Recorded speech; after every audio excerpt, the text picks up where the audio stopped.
Это 22-летний Кубанычбек Талдыбеков. При живых родителях вырос без родительской любви и ласки. До интерната он жил на улице. Только позже попал в школу-интернат и передан государству. Но он не поддался сложным жизненным обстоятельствам, начал заниматься спортом и занимать призовые места. Сегодня у Кубанычбека хорошее настроение, потому что жилье нашли бесплатно.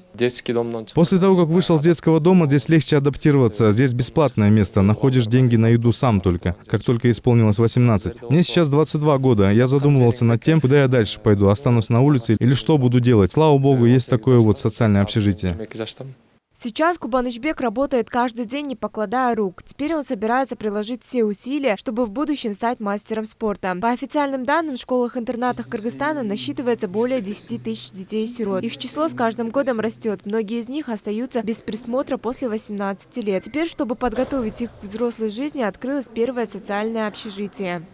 Муниципальные службы мы будем помогать выпускникам детских домов устраиваться на работу. И поэтому приглашаем к сотрудничеству, если кто-то хотел бы помочь с трудоустройством, с менторством.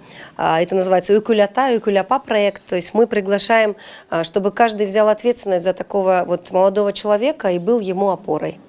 Общежитие рассчитано на 60 детей и было построено Всемирным клубом Ротари за 450 тысяч долларов. Точнее, его предоставили норвежские партнеры клуба. Остальные средства были собраны через социальные проекты. В общежитии созданы все условия. В каждом номере есть ванная и туалет.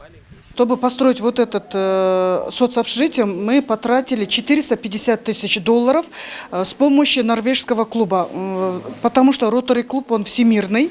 Во всем мире 1,5 миллиона человек являются членами Ротари клуба. Построили 8 лет назад. За 8 лет, естественно, нужно было привести в порядок. Он был в плачевном состоянии буквально. И мы решили, что в ноябре месяце нужно здесь сделать ремонт.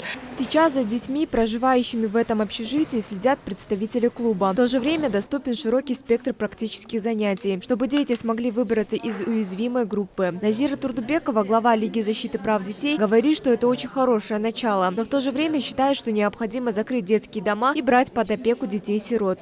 Мы должны стараться, они не должны оставаться без дому. Они должны идти к родственникам. Если у него нет никаких родственников, в будущем он не сможет построить свою собственную семью, так как не знает, как это делать. Напомним, что в Кыргызстане действуют 63 государственных и 60 частных учреждений. Лишь 6% детей, размещенных в этих учреждениях, сироты. Айжан Аманова, Алтынбек Саакиев, Нью ТВ.